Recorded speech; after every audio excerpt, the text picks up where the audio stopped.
Bismillahirrahmanirrahim. Assalamualaikum warahmatullahi wabarakatuh. Waalaikumsalam. Alhamdulillah kita pada pagi yang indah ni sebab dapat melihat pandangan yang indah pada hari yang indah juga di Bukit Kokol ni, insyaAllah.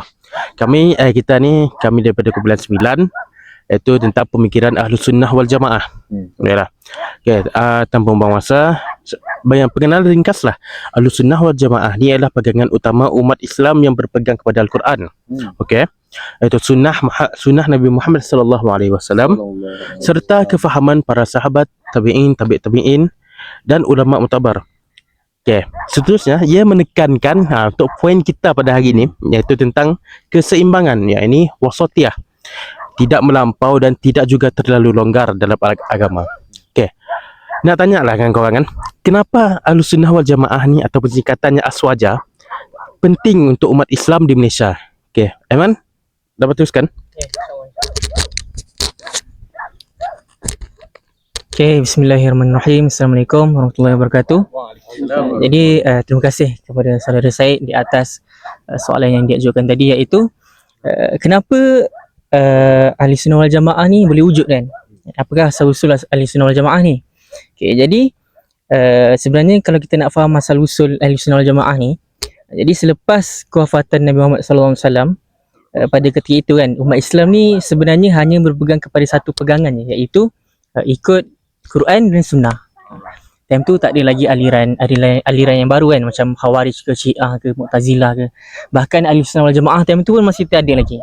Masih tiada. Jadi kemudian seiring dengan berjalannya waktu, terjadilah pelbagai konflik yang menimbulkan aliran-aliran yang baru seperti Syiah, Khawarij dan Mu'tazilah. And tiga-tiga aliran ni buat pendekatan yang berbeza kan. Macam kita tahu Khawarij ni dia more ekstrim kan, mudah kafirkan orang. Syiah ni pula dia hina atau cela sahabat kan. Mu'tazilah ni pula lebih kepada penggunaan akal daripada wahyu.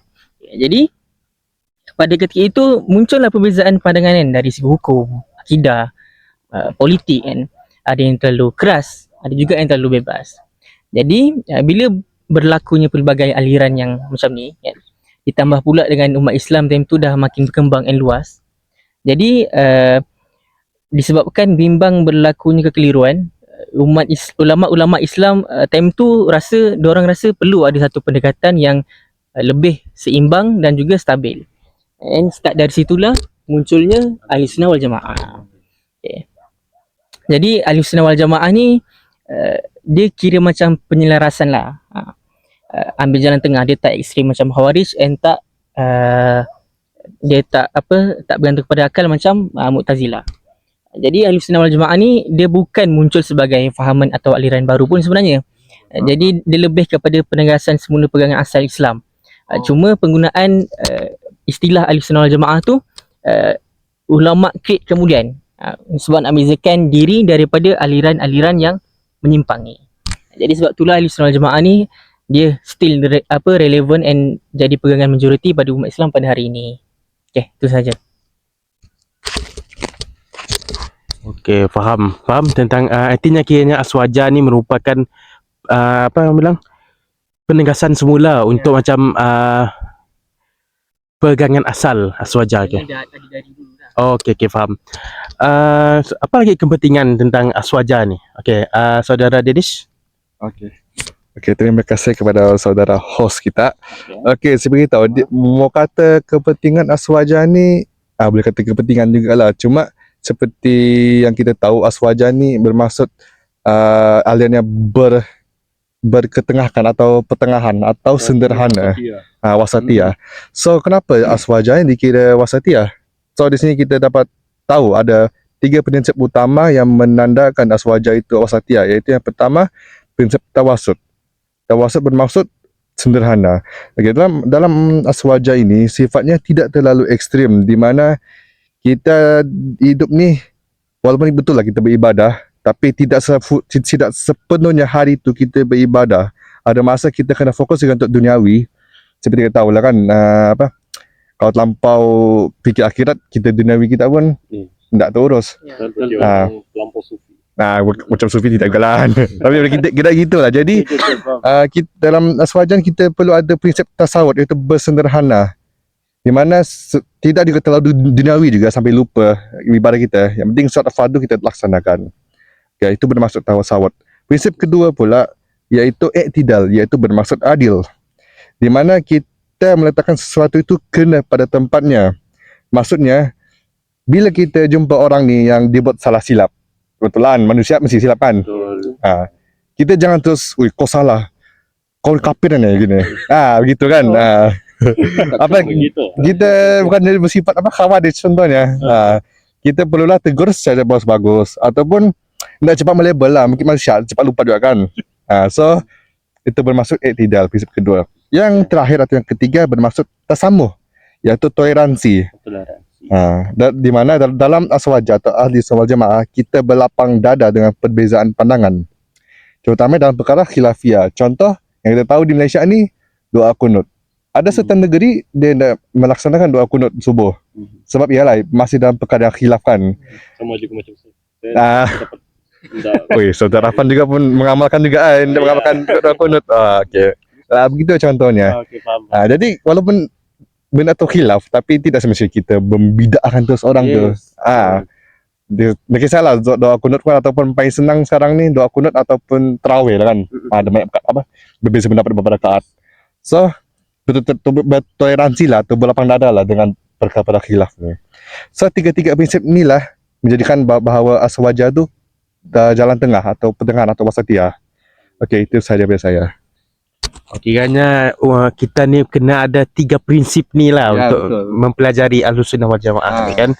Okey, apa lagi yang kita dapat faham tentang Ahlussunnah wal Jamaah ni, tentang apa dia punya tokoh kan, apa semua kan, sumbangan. Okey, Daniel boleh sambung ke? Okey, jadi baik, saya akan memperkenalkan dua tokoh yang terkemuka dalam memberi sumbangan dalam kerangka aswaja ni. Okay, yang pertama adalah Abu Hasan Al-Asy'ari yang sangat famous. Dia ni seorang pengasas kepada mazhab Asy'ariyah, dan peranan dia, antara peranan yang dia mainkan adalah menyelamatkan umat antara dua golongan ekstrim, iaitu golongan yang terlalu menggunakan akal dengan golongan yang menolak akal secara total. Jadi daripada latar belakang dia ni, nama dia adalah Ali bin Ismail bin Abi Bashar Asy'ari, dan segala keturunan dia pun bertemu dengan seorang sahabat Nabi yang bernama Abu Musa Asy'ari. Jadi dalam pendidikan awal Abu Hasan Asy'ari ni, dia belajar dengan seorang tokoh Mu'tazilah yang terkemuka dan juga merupakan ayah tiri beliau lah. Dan seterusnya, setelah lama dia berpegang dengan Mu'tazilah ni, berlakulah suatu titik perubahan dalam hidupnya, iaitu dia melakukan penelitian semula selama 15 hari. Dan ada juga riwayat mengatakan dia ni bermimpi bertemu dengan Rasulullah, dan setelah berlakunya perkara-perkara sedemikian, sampailah kepada di mana satu hari itu dia berdiri di atas mimbar dan mengakui bahawa dia tidak lagi berpegang pada pegangan Mu'tazilah. Antara peranan dia dalam kerangka aswaja ni, yang pertama dia wujudkan sifat 20, di mana sifat 20 ni merupakan sifat Allah yang wajib diketahui melalui dalil nakli dan disokong dengan dalil akli. Dan yang kedua adalah teori Al-Kasb, iaitu seimbang antara takdir dengan usaha manusia. Di sini dia tekankanlah bahawa akal ni mainkan peranan, tapi masih tetap di bawah kehendak wahyu. Dan tokoh yang kedua adalah Imam Al-Ghazali yang diberi gelaran Hujatul Islam, membawa maksud pembela Islam. Okay, nama penuh beliau ni adalah Muhammad bin Muhammad Al-Ghazali Al-Tusi, dan dia ni merupakan seorang profesor di sebuah universiti yang berada di Baghdad. Dan antara titik perubahan ataupun peristiwa yang berlaku dalam hidup beliau ni, dia telah melakukan uzlah selama 10 tahun untuk mencari hakikat kebenaran melalui ilmu tasawuf. Okey, jadi kita pergi kepada peranan. Jadi antara peranannya adalah dia ni melakukan integrasi tasawuf dan syariat, iaitu melalui karya agungnya yang sangat popular juga, iaitu Ihya Ulumuddin. Beliau membuktikan bahawa amalan zahir ini tidak sempurna jika tiada penyucian jiwa. Okay, itu yang pertama lah. Lepas tu antaranya yang kedua adalah dia melakukan kritikan terhadap falsafah Yunani. Di mana falsafah Yunani ni pada ketika itu sangat sangat bertentangan dengan Islam dan sangat ingin mempersoalkan, mempertikaikan pelbagai perkara dalam Islam. Jadi Imam Al-Ghazali ini berjaya membuktikan dan menunjukkan kelemahan ahli falsafah Yunani, antaranya dalam perkara isu kebangkitan, ilmu Allah dan banyak lagi lah. Jadi itu sahaja perkongsian daripada saya. Saya serah kepada saya. Okey. Okay, terima kasih Den. Kiranya yang kita faham sekarang ni kan asal usul aswaja, macam mana dia wujud. Okey. Seterusnya prinsip-prinsip tentang aswaja sendiri kan. Ya, betul. Dan kita tahu tentang tokoh-tokoh dia dan sumbangan dan peranan dia sekali. Okey, Arfan. Nak tanya lah. Apa lagi yang awak faham dan apa lagi tentang aswaja ni, cabarannya apa semua kan? Okey. Arfan.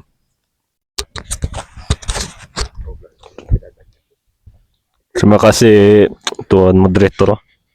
Okey. Kenapa? Okey. Seperti yang kita tahu, akidah Ahlus Sunnah wal Jamaah ni adalah pegangan kepada rakyat Malaysia. Tidak kira dia di negeri mana sekalipun, semua adalah sama. Kalau ada pun mungkin segelintir kali yang lain-lain sikit lagi tu kan. Okey. Ahlus Sunnah wal Jamaah, dalam akidah Ahlus Sunnah wal Jamaah terdapat pelbagai panduan. Antaranya adalah panduan untuk menjaga diri daripada kemaksiatan gitu.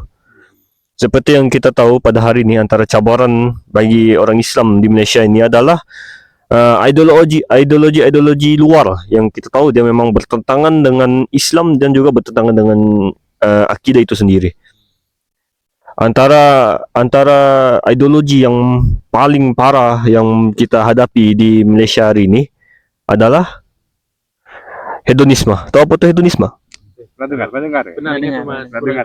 Mustahil dah pernah dengar. Okey. Apa tu hedonisme? Hedonisme ni seperti yang kita tahu ialah budaya hiburan yang melampau yang mengikut nafsu mereka. Dari segi nafsu, pelbagai nafsu lah, antaranya bab seks lah, bab apa lagi tu kan.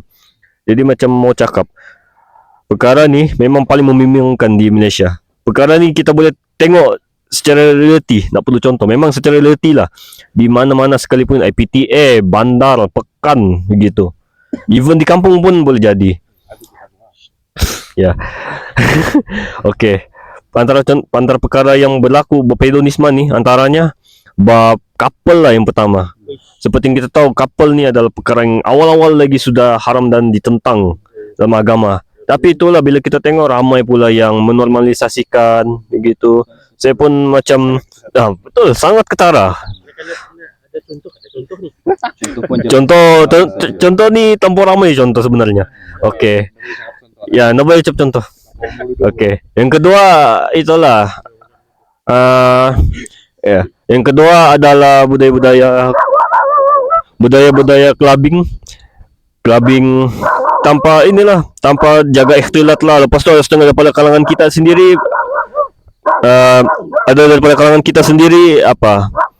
orang Islam tu dia minum arak, sedangkan perkara tu betul-betul bertentangan dengan Islam itu sendiri.